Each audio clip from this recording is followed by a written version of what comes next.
अब सबसे ज्यादा ध्यान देने की जरूरत है, क्योंकि आप में से भी बहुत सारे लोग पूछते हैं कि रिपोर्ट में बच्चे का वेट कहां पे लिखा हुआ है। तो यहाँ पे आप देख सकते हैं पूरी एनोमली स्कैन रिपोर्ट को। सबसे पहले बात की गई है जनरल इंट्रोडक्शन की, उसके बाद है एनाटॉमिकल सर्वे। सबसे पहले हमने शुरू किया है बच्चे के हेड से। एनाटॉमिकल सर्वे में हेड एंड ब्रेन करके एक लाइन लिखी होती है, जिसमें ब्रेन की नॉर्मल लाइनें हम लिखते हैं। इसी के साथ साथ रिपोर्ट में आपकी ब्रेन के बारे में ये चीजें भी लिखी होंगी। आप देख सकते हैं यहाँ पे ये लिखा हुआ है बीपीडी और एचसी।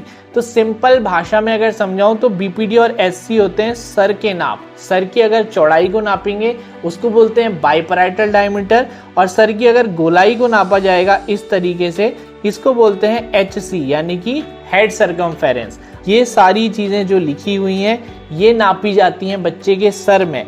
सेरिबेलम बच्चे के सर का पीछे का हिस्सा होता है।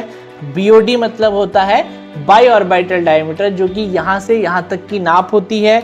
आईओडी मतलब होता है इंटर ऑर्बिटल डिस्टेंस, जो कि अंदर की आंख से अंदर की आंख की डिस्टेंस होती है।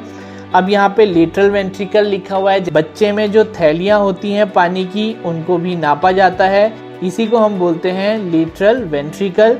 अगला है सीएम। सीएम मैंने आपको बताया था सिस्टर्ना मैग्ना, बच्चे के ब्रेन का पीछे का हिस्सा, उसे भी नापा जाता है।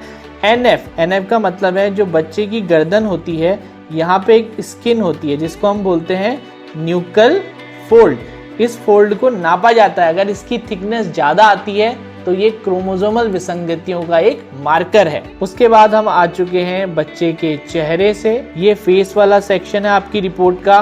तो ऑर्बिट्स, ऑर्बिट मतलब बच्चे की जो आंख वाला हिस्सा है वो हम देखते हैं।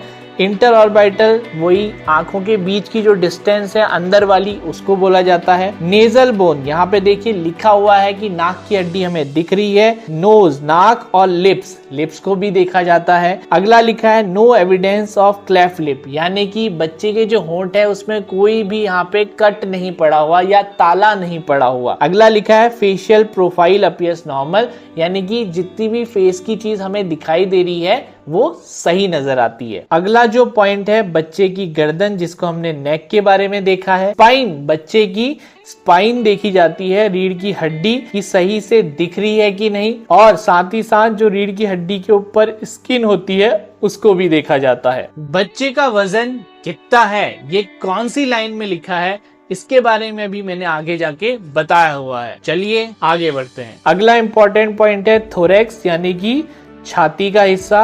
बच्चे के दोनों लंग्स देखे जाते हैं कि दिख रहे हैं कि नहीं। डायफ्राम, यानी कि जो छाती का हिस्सा और पेट के हिस्से के बीच में एक मेम्ब्रेन होता है उसको देखा जाता है, और कहीं कोई पानी तो नहीं है ये भी देखा जाता है थोरैक्स में। इसके बाद आता है बच्चे का हार्ट। यहाँ पे लिखा जाता है कार्डियक साइटस, यानी कि सरल भाषा में अगर बोलूं तो बाईं तरफ हार्ट है या नहीं है। उसके बाद 4 चैम्बर व्यू के बारे में लिखा हुआ है। हार्ट में 4 चैम्बर्स होते हैं।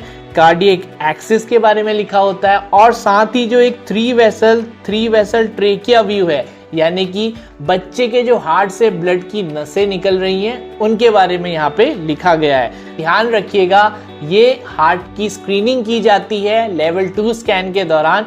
इसकी एक डिटेल जांच भी होती है जिसे हम फीटल इकोकार्डियोग्राफी कहते हैं। इसके बाद आता है बच्चे के पेट के बारे में। यहाँ पे आपने स्टमक बबल लिखा है, यानी कि पेट का जो बबल है वो हमें दिखाई दे रहा है। साथ ही में एंटीरियर अब्डोमिनल वॉल इंटैक्ट, यानी कि जो बच्चे की पेट की आगे की दीवार है वो भी ठीक है। अगला लिखा है लीवर, बच्चे का लीवर भी दिख रहा है। बावल, बच्चे की जो आते हैं वो भी ठीक दिखाई दे रही है। और लिखा हुआ है कॉर्ड इंसर्शन अपीयर नॉर्मल, यानी कि जो नाल होती है बच्चे की वो भी सही जगह पे है। उसके बाद रिपोर्ट में लिखा है जेनाइटो यूरिनरी, यानी कि पेशाब की थैली और गुर्दे की जांच। तो यहाँ पे देखिए बोथ किडनीज लिखा हुआ है, दिख रही हैं। और जैसा कि मैंने बताया था दोनों ही किडनी का जो पेल्विस है वो माइल्डली डायलेटेड है, और यहाँ पे हमने डायामीटर भी मेंशन किया हुआ है। ठीक है, इसके साथ साथ हम क्या देखते हैं, पेशाब की थैली जिसको बोला जाता है यूरिनरी ब्लैडर। के बाद लिखा है लिम्स, यानी कि हाथ और पांव देखे जाते हैं। सर्विक्स, यानी कि बच्चेदानी का मुंह देखा जाता है। फीटल बायोमेट्री, यानी कि बच्चे की सर, पेट और जो लिम्स हैं उनकी नाप ली जाती है। अब हम आगे बढ़ते हैं। यहाँ पे लिखा हुआ है AC। बच्चे का जो पेट है उसकी गोलाई को हम नापते हैं, उसको बोलते हैं AC। FL का क्या मतलब है? फीमर। मैंने अभी बताया था बच्चे की जो जांग की हड्डी है उसको नापा जाता है, उसको बोलते हैं फीमर लेंथ।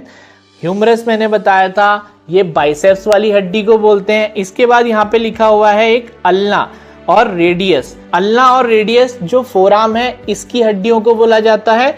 और साथ ही लिखा हुआ है टीबिया और फिब्यूला। तो ये टीबिया और फिब्यूला जो पिंडलियां होती है पांव की, वहां पे दो हड्डियां होती हैं, उनको बोला जाता है। अब आप देखिए ये इंपॉर्टेंट पॉइंट है CGA। तो ये CGA का क्या मतलब है? ये हमने जो सारी नाप ली है बच्चे की उसके आधार पे एक उम्र आ जाएगी जिसको हम बोलते हैं CGA यानी कि कंपोजिट गेस्टेशनल एज। और यहाँ पे क्या आ रही है? बच्चे की उम्र 22 हफ्ते 4 दिन और प्लस माइनस 2 वीक्स लिखा है। ऑब्वियसली अल्ट्रासाउंड से नाप रहे हैं तो प्लस माइनस 2 या 1 हफ्ते का फर्क इसमें आ सकता है। अब सबसे ज्यादा ध्यान देने की जरूरत है क्योंकि आप में से भी बहुत सारे लोग पूछते हैं कि रिपोर्ट में बच्चे का वेट कहाँ पे लिखा हुआ है। तो बच्चे का वेट है EFW और ये ग्राम्स में लिखा हुआ है प्लस माइनस 72 ग्राम। EFW इसका क्या मतलब है? Estimated foetal weight. अब अगला है FHR यानी कि हार्ट रेट, जो कि है 145।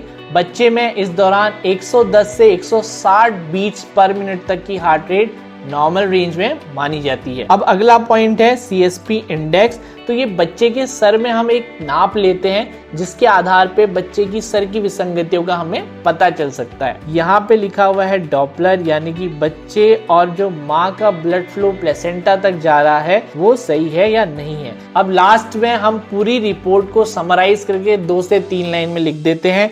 ये होता है इम्प्रेशन। ये सारी चीजें मैं आपको बता चुका हूँ।